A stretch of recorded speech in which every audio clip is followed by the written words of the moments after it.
On Tuesday evening of this week, Donald Trump tweeted out that this coming Monday at 5 p.m., he was going to be handing out awards to the fakest, most dishonest news organizations in the United States.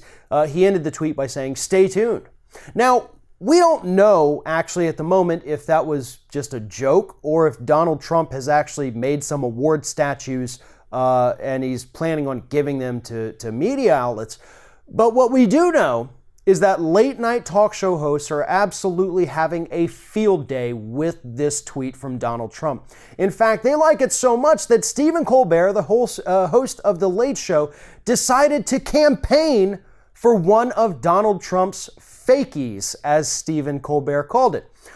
He created this ad, and he says he's going to take out a billboard in Times Square, New York City, where he's campaigning, much the way films campaign for Oscars or Golden Globes, to win one of Donald Trump's fake news awards. And according to Stephen Colbert, here are the potential categories that he believes he could capture. First of all, outstanding achievement in parroting George Soros's talking points. Best sound mixing, best checks mixing, least Breitbarty, the Eric Trump Memorial Award for disappointment, fakest dishonesty, corruptest fakeness, dishonestest corruption, and smallest button, a play on the previous tweet before the fake news awards tweet from Donald Trump saying that his nuclear button was far bigger and better than that of Kim Jong-un over in North Korea. Now, here's the thing.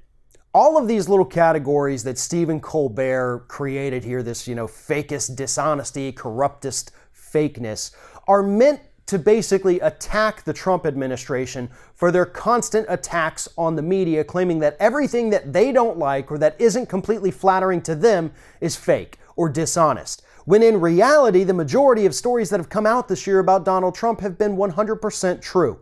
Yes, there have been people who've made mistakes. There have been people who jumped the gun, people who didn't check their sources. But that happens all the time in media, has since the early days of media. Unfortunately, there's not too much we can do about it at this point. Now, I'm not trying to give the corporate media a free pass. I despise them as much as the next person. But to consistently call every outlet that you dislike fake news is completely dishonest.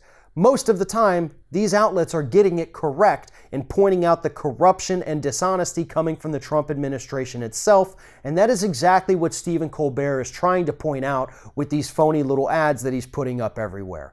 He's trying to show this country how crazy Donald Trump truly is and how outlandish and ridiculous this little tweet of his was. And we need this. We need people out there like Colbert and Samantha Bee and John Oliver out there pointing out how crazy and abnormal the administration really is.